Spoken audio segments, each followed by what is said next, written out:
اعوذ باللہ من الشیطان الرجیم بسم اللہ الرحمن الرحیم الحمد للہ رب العالمین الصلاة والسلام علی اشرف الانبیاء والمرسلین سیدنا و نبینا و شفیع ذنوبنا بالقاسم محمد اللہم صلی علی محمد وآل محمد وعلی آلہ الطیبین الطاہرین المعصومین المظلومین المنتخبین المنتجبین ولعنت اللہ علی اعدائہم اجمعین اما بعد فقد قال اللہ تبارک و تعالی فی کتابہ المجید وقولہ الحق بسم اللہ الرحمن الرحیم فمن شہد منکم الشہر فلیصمہ صدق اللہ العلی العظیم۔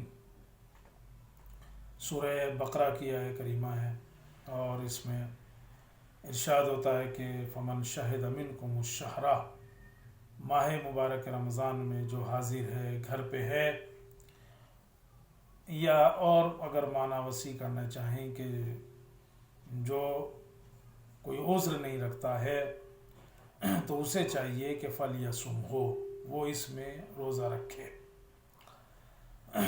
اور آگے بھی ایک آیت ہے، آیت کا اگلا حصہ جو ہے وہ یہ بھی کہتا ہے وَمَنْ كَانَ مَرِيضًا أَوْ عَلَى سَفَرٍ فَعِدَّةٌ مِّنْ أَيَّامٍ أُخَرَ، یعنی کہ اگر کوئی مریضی یا بیماری یا سفر کی وجہ سے روزہ نہیں رکھ سکا ہے تو پھر وہ اس کو جو ہے وہ دوسرے دنوں میں جو ہے وہ روزہ رکھے۔ تو ماہ مبارک رمضان جو ہے روزہ اور عبادت کا مہینہ ہے، لیکن اس درمیان ممکن ہے کچھ لوگ کچھ وجہوں سے روزہ نہ رکھ سکتے ہوں۔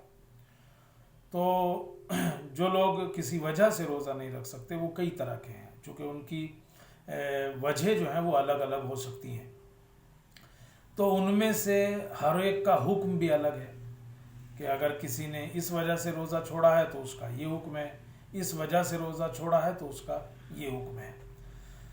تو ہم انہی چند اصطلاحوں کو آپ کے سامنے پیش کرنا ہے اور چاہتا ہوں کہ انہی کی تھوڑی سی تشریح کروں آج، چونکہ کئی دن سے اس طرح کے سوالات آ رہے ہیں کہ صاحب اگر روزہ چھوڑ دیا تو اس کا کیا حکم ہوگا، اگر تو اس کی مختلف چونکہ وجوہات ہوتی ہیں اور ان کی مختلف جو ہے وہ ان کے حکم ہیں۔ مثلا اگر کچھ لوگوں نے روزہ چھوڑا ہے اور روزہ نہیں رکھا ہے تو مثلا ان کے لیے کفارہ ہے، کچھ کے لیے جو ہے وہ فدیہ ہے، کچھ کے لیے جو ہے کفارہ تاخیر ہے۔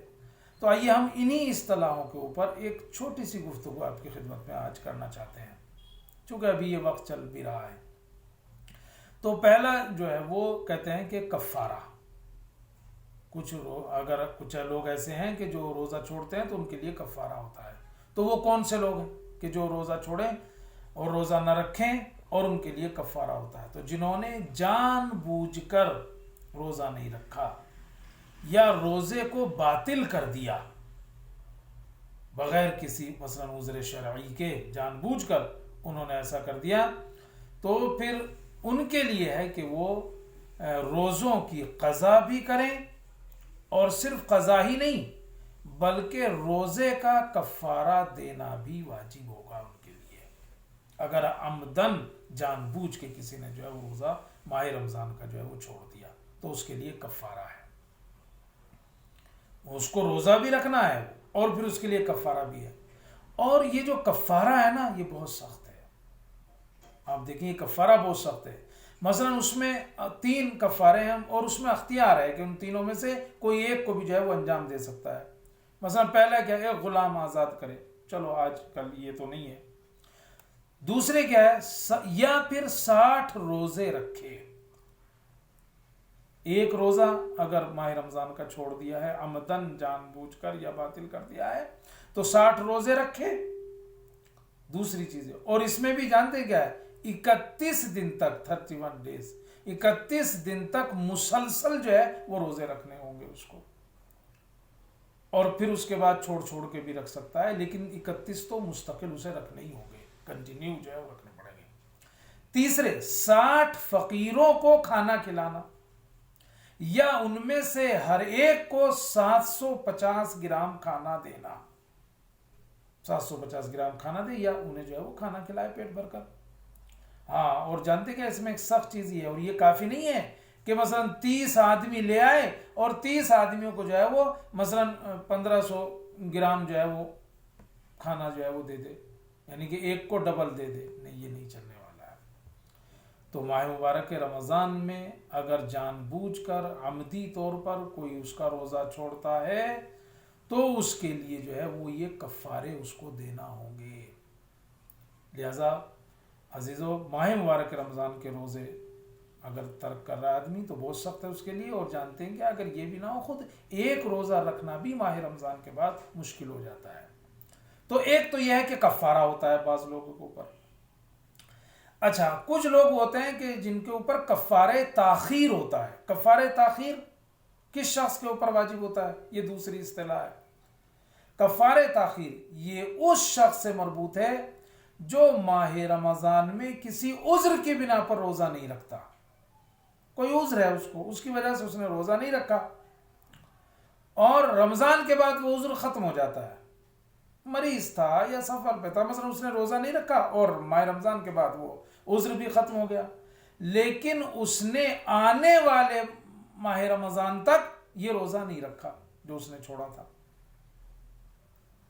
آنے والے ماہ رمضان تک یعنی پورا 1 سال ہو گیا، اور اس نے اس درمیان میں اس روزے کی جو ہے وہ قضا ہی نہیں کی ہے، اس کو ادا ہی نہیں کیا ہے، تو اس کے لیے ہے کہ وہ کفارہ تاخیر ادا کرے۔ اگر اس نے سال بھر تک عذر ختم ہونے کے بعد بھی اس روزے کو ادا نہیں کیا۔ اچھا، تو ایسے لوگوں کے لیے کیا ہے؟ کفارہ تاخیر ہے، وہ کفارہ تاخیر دے گا۔ کفارہ تاخیر کے لیے یہ بات ذہن میں رکھنے کی ہے کہ کفارہ تاخیر صرف پہلے سال سے مربوط ہے۔ میں آپ کو ایک مثال دوں، ابھی کئی دنوں سے یہ سوال میرے پاس آ بھی رہا تھا۔ مثلا کسی نے روزہ چھوڑا کسی عذر کی بنیاد پر، اور سال بھر ہو گیا اس نے وہ روزہ نہیں رکھا، اور صرف سال ہی نہیں، پھر دوسرا رمضان بھی آ گیا، تیسرا رمضان بھی آ گیا، چوتھا، مثلا اسی طرح بڑھتے چلے گئے۔ تو کیا اس کا مطلب یہ ہے کہ جتنے رمضان اس نے روزے نہیں رکھے وہ اس کے اوپر بڑھتا چلا جائے گا؟ نہیں۔ تو آگے سیستانی کہتے ہیں کہ نہیں، کفارہ تاخیر جو ہے وہ پہلے سال سے مربوط ہے، یعنی اگر پھر اس نے کئی سال جو ہے وہ اس روزے کو نہیں رکھا ہے تو کفارہ جو ہے اس پہ ایک ہی ہوگا، وہ پہلے سال ہی سے مربوط ہوتا ہے وہ۔ تو یہ ذہن میں رکھیے، یہ جو آدمی کہ بھائی میں نے 10 سال پہلے روزے نہیں رکھے تھے 10، تو اب مجھے 10 سال ہو گئے ہیں، تو کیا میں ہر سال جو ہے وہ ڈبل تبل کر کے جو رکھوں، یعنی ایک روزے کے 10 جو ہے وہ کفارہ تاخیر جو ہے وہ نکالوں؟ نہیں، ایسا نہیں ہے۔ سال کتنے بھی ہو جائیں کفارہ جو ہے وہ ایک ہی نکالنا پڑے گا۔ اب یہ کفارہ واجب کب ہوگا؟ یہ جو کفارہ تاخیر ہے واجب کب ہوگا؟ یہ آئندہ سال کے رمضان کے شروع ہونے پر جو ہے وہ آئے گا، اور اسی لیے اسے اس سے پہلے ادا نہیں کیا جا سکتا، چونکہ اس میں کیا ہے، آپ کو اس درمیان تک اجازت ہے کہ اس روزے کو رکھو۔ آپ جو ہے وہ اگر اس رمضان تک نہیں رکھا تب آپ جو ہے وہ کفارہ تاخیر ادا کرو گے، لیکن اس سے پہلے جو ہے وہ اسے ادا کرنے کی اجازت جو ہے وہ نہیں ہے۔ اچھا، یہ ادا کیسے کرنا ہوگا اور اس میں دینا کیا ہوگا؟ تو کہتے ہیں کہ انسان کو چاہیے ہر روزے کے بدلے 750 گرام کھانا ضرورت مند کو دے، یعنی وہ جو ہے وہ کفارہ تاخیر کیا ہے؟ 750 گرام ہے ایک روزے کے بدلے میں، کہ وہ اس کو جو ہے وہ ادا کرے۔ اور اس میں پیٹ بھر کر کھلانا کافی نہیں ہے۔ مثلا ایک آدمی کو 300 گرام میں پیٹ بھر گیا صاحب، تو بس میں نے پیٹ بھر کے چونکہ کھانا کھلا دیا تو کافی ہو گیا، نہیں، پیٹ بھر کے کھانا کھلانا کافی نہیں ہے، 750 گرام جو ہے وہ کھانا دینا ہے۔ اور ایک اور بات اس میں ذہن میں رکھنے کی وہ کہ اس سے روزہ جو ہے وہ تو رکھنا ہی ہے، اس کی قضا ساقط نہیں ہوئی اس سے، یعنی 10 سال بعد بھی اگر ہے تو اسے روزہ تو رکھنا ہی پڑے گا۔ اس نے اگر اس کا کفارہ تاخیر دے بھی دیا ہے تب بھی جو ہے وہ روزہ تو اس سے ساقط نہیں ہے، روزہ اس کو رکھنا ہی ہوگا۔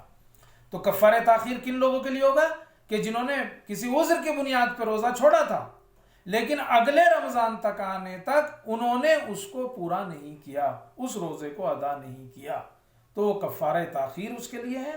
اور کفارہ تاخیر صرف پہلے سال کے لیے ہے، یعنی کہ اب جتنے بھی 6 سال آگے گزر جائیں ایک ہی کفارہ ہوگا، کفارہ تاخیر۔ اور اور جو وہ 750 گرام جو چیز ہے وہ دینی ہے. تو یہ دو چیز ہو گئی. ایک تو وہ کفارہ واجب تھا جو عمدن روزہ توڑنے کی بنیاد پر، وہ بہت سخت تھے، 3 کفاروں میں سے کسی ایک کو چننا تھا. یہ کفارہ تاخیر جو 750 گرام ہے، جو کسی عذر کی بنیاد پہ چھوڑا ہو لیکن سال آئندہ تک نہ رکھا ہو. تیسری اصطلاح فدیہ. فدیہ کسے کہتے ہیں؟ یعنی جن لوگوں نے کسی عذر کی وجہ سے روزہ نہیں رکھا، انہیں ہر روزے کے بدلے 1 مد طعام دینا ہوگا.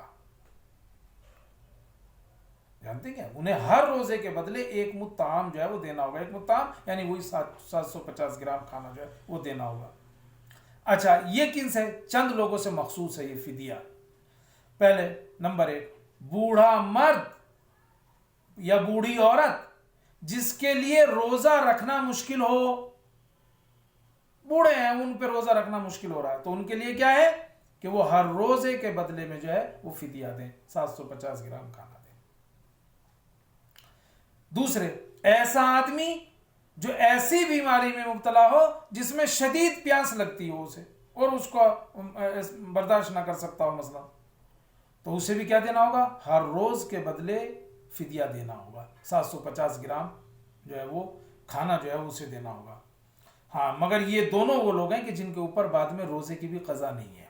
روزے کی قضا نہیں ہے، فدیہ جو ہے وہ ان کے لیے کافی ہو جائے گا. اچھا، تیسرے کون ہے کہ جسے فدیہ دینا ہوگا ہر روز روزے کے بدلے میں 750 گرام؟ وہ حاملہ عورت جس کا حمل نزدیک ہے. وہ حاملہ عورت جس کا حمل جو ہے وہ نزدیک ہے، مثلا 9 مہینے ہے، اور روزہ اس کے لیے اور اس کے بچے کے لیے نقصان دہ ہے، تو اس کے لیے ہے کہ وہ کیا کرے گی؟ فدیہ دے گی، اور اسے بعد میں روزہ بھی جو ہے وہ رکھنا پڑے گا. اسی طرح وہ عورت کہ جو بچے کو دودھ پلاتی ہے اور روزہ رکھنا اس کے لیے یا اس کے بچے کے لیے نقصان دہ ہے، تو اور بچے کا پیٹ بھرنے کا اور کوئی راستہ بھی نہیں ہے، تو اسے بھی جو ہے وہ ہر روزے کے بدلے میں فدیہ جو ہے وہ دینا ہوگا. لیکن یہ دونوں وہ ہیں، یعنی حاملہ اور دودھ پلانے والی، کہ جنہیں بعد میں اس کی قضا بھی رکھنی ہوگی. وہ جو بوڑھے اور یا وہ جو ایسی پیاس میں مبتلا تھا، ایسی بیماری میں، ان کے صرف فدیہ تھا، روزہ نہیں ہے بعد میں. لیکن ان دونوں کے اوپر فدیے کے ساتھ ساتھ بعد میں روزہ رکھنا بھی جو ہے ان کے اوپر واجب ہوگا، یعنی اس کی قضا بھی کریں گے. تو یہ وہ لوگ ہیں کہ جو فدیہ دیں. ابھی آپ دیکھو، اگر کوئی ایسا مریض ہے گھر میں یا کوئی ایسی بوڑھے عورت ہیں اور وہ روزہ نہیں رکھ رہے ہیں، تو ان کے لیے جو ہے وہ فدیہ ہے کہ وہ فدیہ دیں، بعد میں ان کے لیے روزہ جو ہے وہ نہیں ہے. اس میں بھی کیا ہے؟ فدیے میں وہ ہر دن کے بدلے میں 750 گرام کھانا جو ہے وہ ضرورت مند کو دینا ہے. اور اس میں بھی وہی ہے، پیٹ بھر کے کھلانا جو ہے وہ کافی نہیں ہوگا، 750 گرام جو ہے وہ دینا ہوگا. تو ہر روز کے بدلے میں یہ لوگ 750 گرام کھانا دیں گے. ان میں سے 2 وہ تھے کہ جن کے اوپر صرف فدیہ ہے، روزہ کی قضا نہیں ہے، بعد میں اس کی ادائیگی نہیں ہے. بوڑھا اور یا وہ بیمار کہ جس کو شدید پیاس میں ہو. لیکن حاملہ اور دودھ پلانے والی، اس کے اوپر فدیہ بھی ہے اور بعد میں اس کو روزے کی قضا بھی کرنا ہوگی. اس میں ایک چیز توجہ کرنے کی بات یہ ہے، یاد رکھیے کہ جو شخص 750 گرام کھانے کی جگہ پیسہ دینا چاہتا ہے، تو پہلی بات تو ہے کہ پیسہ نہیں دینا ہے، کھانا ہی دینا ہے. اور اگر دینا ہی چاہتا ہے تو جس کو دے رہا ہو اس کے لیے مطمئن ہو کہ وہ اس پیسے کو کھانے پر ہی خرچ کرے گا. یعنی وہ آپ کی طرف سے وکیل بنے گا، پھر اس کو جو ہے وہ اس سے کھانا خریدے گا اور اس کھانے کا استعمال جو ہے وہ کرے گا. تو اگر کھانے ہی پہ خرچ کرنے کا اطمینان ہے، آپ جو پیسہ دے رہے ہیں تو آپ دے سکتے ہیں، ورنہ اس میں کھانا دینا ضروری ہے. اب یہ نہیں کہ آدمی نے پیسے نکال دیے 750 گرام کے حساب سے، مثلا 10 روزوں کے یا 20 روزوں کے، وہ نہیں چلنے والی بات. اور ایک اہم بات جو ہے وہ اس میں ایک اور بھی ہے کہ جس چیز کے حساب سے فدیہ نکالا ہے نا، مثلا 750 گرام اگر روٹی کا نکالا ہے، جو کا نکالا ہے یا گیہوں کا نکالا ہے، اور اس کے پیسے دینا چاہتا ہے، تو پھر اس کو کہے کہ وہ اس سے روٹی اور جو ہی خریدے. یعنی جس کا حساب کر کے آپ نے فدیہ نکالا ہے نا، اسی اور پیسہ آپ دے رہے ہیں، تو اس سے کہیں کہ بھائی یہی چیز اس سے خریدنا ہے.